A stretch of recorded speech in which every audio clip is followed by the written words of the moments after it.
سکھاتے ہیں۔ تو رمضان کے علاوہ دنوں میں صلاۃ التسبیح بھی تنہا اکیلے ہی پڑھنا چاہیے، مگر اب اس میں بھی جماعت کا ایک نظم بنا لیتے ہیں۔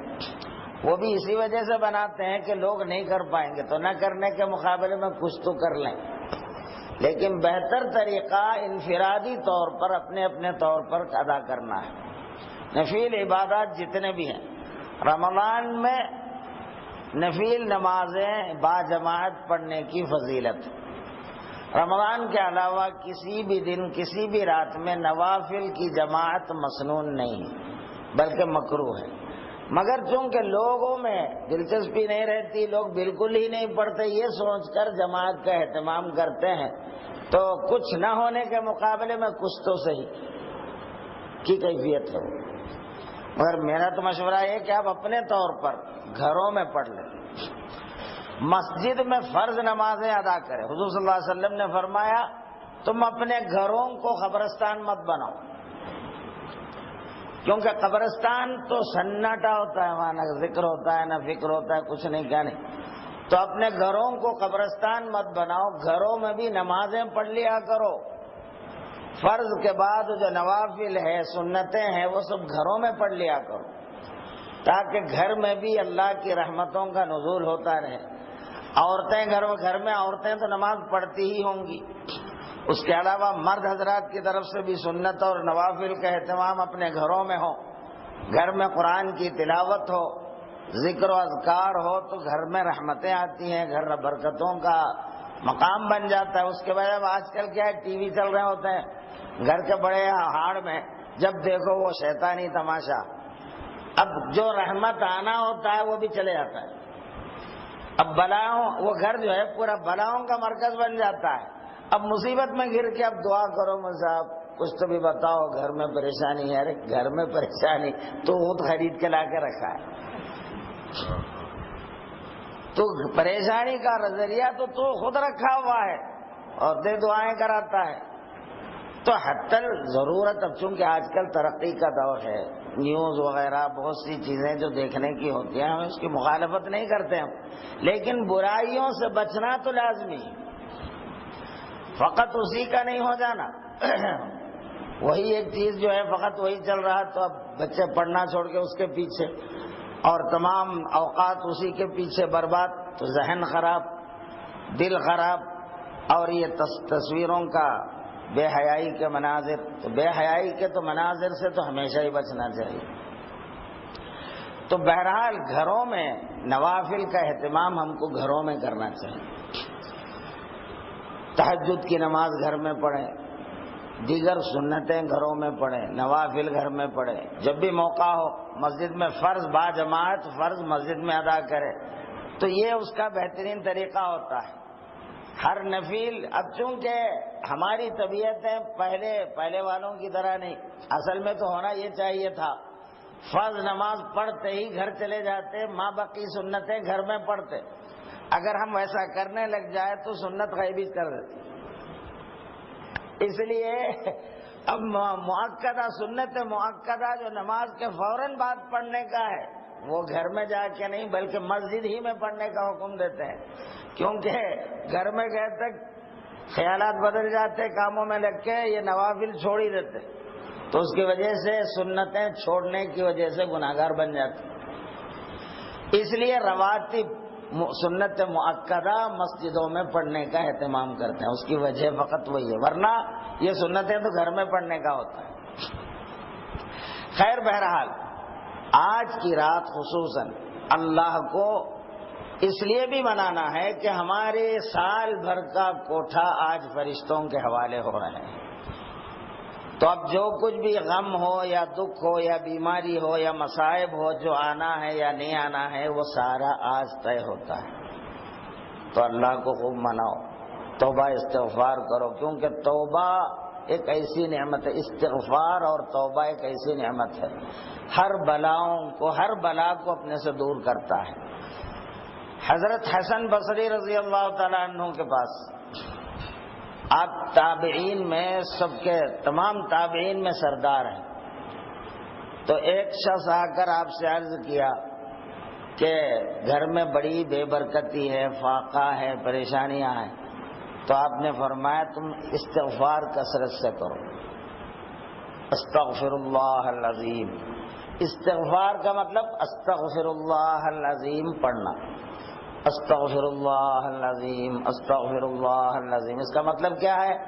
عظمت والے اللہ سے میں اپنے گناہوں کی بخشش مانگتا ہوں، اپنے گناہوں کی معافی چاہتا ہوں۔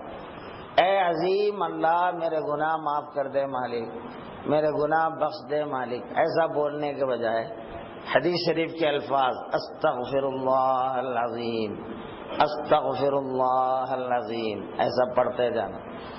تو استغفار پڑھنے کا حکم فرماتے ہیں۔ اس کے بعد وہ آدمی چلا گیا، ایک دوسرا آدمی آیا آپ کے پاس، آ کے عرض کرنے لگے کہ کھیتی باڑی کا نقصان ہو گیا ہے، بارشیں نہیں ہو رہی ہیں، جس کی وجہ سے کھیتی باڑی سب خسارے میں، نقصان ہے، بڑی تکلیف میں گزر ہو رہی ہے۔ تو آپ نے اس کو بھی یہی فرمایا استغفار کی کثرت کرو۔ پہلے والا تنگی پریشانی کا ذکر کیا، اس کو بھی وہی بولے، اس کو کھیتی باڑی کے نقصان کا ذکر کیا تو اس کو بھی وہی سنائے۔ انہیں چلے گیا، ایک تیسرا آدمی آ کے بولا مجھے اولاد نہیں ہو رہے، کیا کروں میں؟ تو آپ نے کہا کہ استغفار کی کثرت کرو، استغفر اللہ العظیم پڑھا کرو۔ تو اب ایسے ہی دو چار کیفیتوں والے آئے، ہر ایک کو آپ یہ ایک ہی نسخہ بتاتے جا رہے ہیں۔ ایک آدمی یہ نوٹ کر رہا ہے، تو سب جانے کے بعد آپ پوچھیں، مختلف لوگ مختلف شکایتیں لے کے آپ کے پاس آئے، سب کو آپ ایک ہی دوا دیتے ہیں؟ ایک کو، ہر بیمار کو ایک ہی دوا؟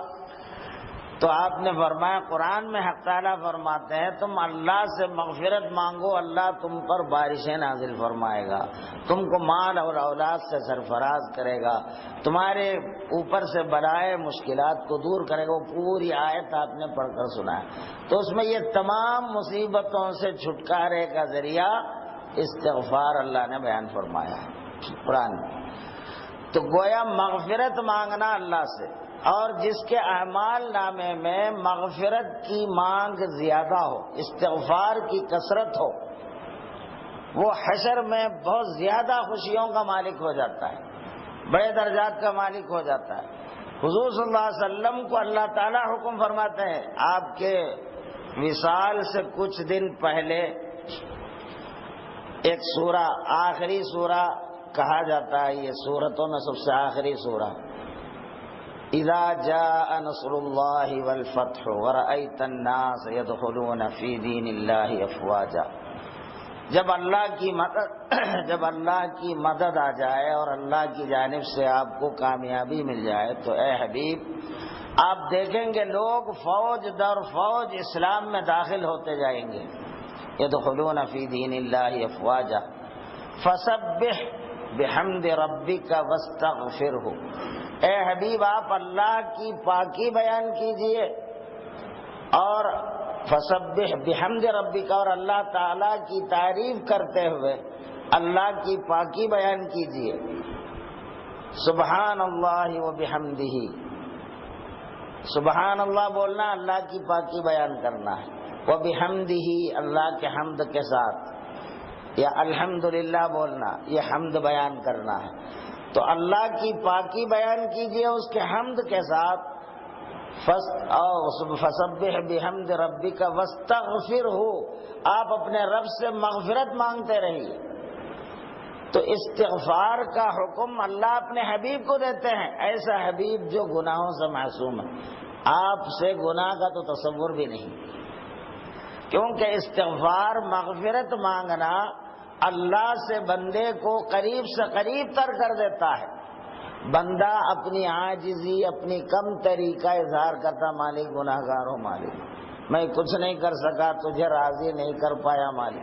حالانکہ سرکار جیسی عبادت کون کر سکتا ہے؟ سرکار جو اللہ کو راضی کیے کون کر سکتا ہے؟ مگر اس کے باوجود آپ کی کم تری تواضع کا یہ عالم دربار الہی میں مغفرت مانگتے رہتے ہیں۔ تو ہم تو گناہ گار ہیں، ہم کو تو کتنا زیادہ مغفرت طلب کرنا چاہیے۔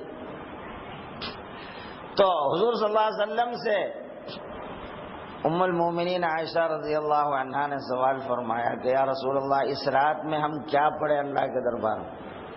تو آپ نے یہ فرمایا اللہم انک عفو تحب العفو فاعف عنی، اسے پڑھا کرو۔ شب قدر کے لیے بھی آپ نے یہی بتلایا، اے اللہ تو معاف کرنے والا ہے، معاف کرنا تو پسند کرتا ہے، مجھے معاف کر دے مالک۔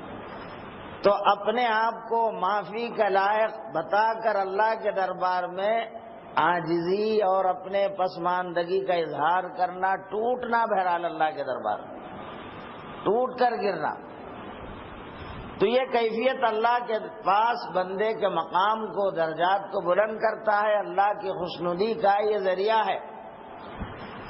تو جتنے گھر میں کسی کو تکلیف ہے، مسائل ہے، الجھن ہے، وہ سب کا علاج ہے یہ استغفار کی کثرت۔ اگر کسی کو کوئی مسائل ہیں تو استغفار ہی زیادہ کرنا چاہیے، تو یہ سب تکلیفیں اللہ تعالیٰ اپنے فضل سے دور فرما دیتا ہے۔ تو آج کی شب بڑا متبرک ہے، اور اپنے مرحومین کے لیے بھی ایصال ثواب، ایصال ثواب، ثواب پہنچانا۔ حضور صلی اللہ علیہ وسلم کے سامنے ایک صحابی عرض کیا، رسول اللہ میری ماں کا انتقال ہو چکا ہے، میں اپنے ماں کے لیے ان کو نعمت پہنچانے کا کیا کام کر سکتا ہوں؟ تو آپ نے اس صحابی رسول کو حکم فرمایا تم کنواں کھود کر اپنے ماں کے لیے وقف کر دو اسے، کیونکہ مدینے میں لوگوں کو میٹھے پانی کی، پینے کے پانی کی شدت سے ضرورت تھی، تو کنواں کھود کر سب کے لیے، کنواں کھود کر سب لوگ اس کا پانی استعمال کرتے رہے، اور اس پر یہ لکھ کے لگایا گیا کہ یہ فلاں کے ماں کے لیے ہے۔ تو سرکار دو جہاں صلی اللہ علیہ وسلم خود حکم فرماتے ہیں کہ یہ پانی لوگ جتنے استعمال کریں گے اس کا جو ثواب تم کو ملے گا، تم کنواں کھودے، تم یہ نیت کر لو کہ میری ماں کے لیے۔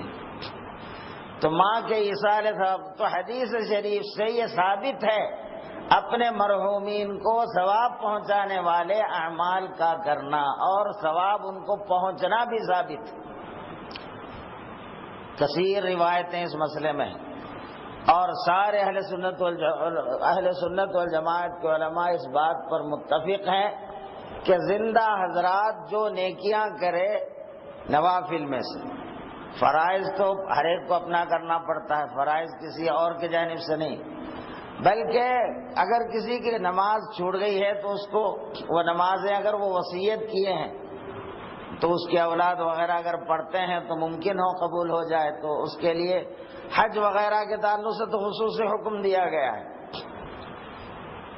یعنی مرحوم کی طرف سے حج کرنا تو اس کے بدل ہو جاتا ہے، تو حج وہ کرتا تو اس کو جو ثواب ملتا، دوسرا حج کرنے سے اس کو ثواب مل رہا، تو گویا یہ ثواب انہیں پہنچ رہا ہے مرحوم کو۔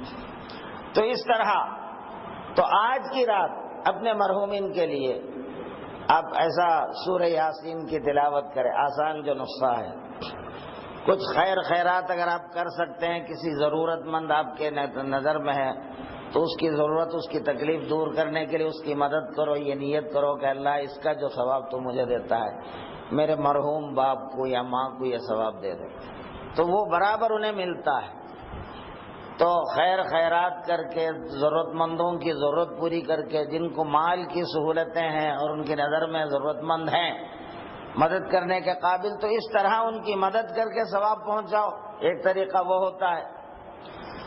دوسرا طریقہ، اب جیسے مسجد کی تعمیر میں حصہ لینا، اس کا جو ثواب ملے وہ ثواب اپنے مرحومین کے لیے نیت کرنا، مدرسے تعمیر کرنا، خانقاہ تعمیر کرنا، اس طرح اپنے لیے ثواب جاریہ ہمیشہ ہمارے مرنے کے بعد بھی وہ ثواب ملنے کا انتظام کرنا۔ جس کو آخرت پر یقین ہے، دنیا میں کچھ اللہ نے کمانے کا موقع دیا ہے تو پورا اپنا سرمایہ دنیا میں ہی لگا دیں گے، تو ہم تو پہنچیں گے خبر میں، اور یہ چیزیں دوسروں کے حوالے ہو جائیں، ہماروں کیا ملنے والا ہے۔ تو عقل مند آدمی وہ ہے جو اپنی کمائی کا ایک بہترین حصہ ایسی چیزیں بنانے میں لگا دے جو اس کے مرنے کے بعد بھی اس کو ثواب ملتے رہنے کا باعث بن جائے، جیسا مدرسہ ہے، مسجد ہے، خانقاہ ہے، ایسی چیزیں بنا دیے تو، یا کنواں ہے، پل بنا دیا آپ نے، کنواں بنا دیا، وہ تو خیر اب آج کل عام لوگ تو نہیں بنا سکتے، شاید گورنمنٹ کے ہاتھوں میں کیا ہے نہیں معلوم، بہرحال مگر یہ چیزیں تو بنا سکتے ہیں۔ تو بہرحال تو یہ خیر جاریہ کا ایک طریقہ ہے. دوسرا طریقہ خود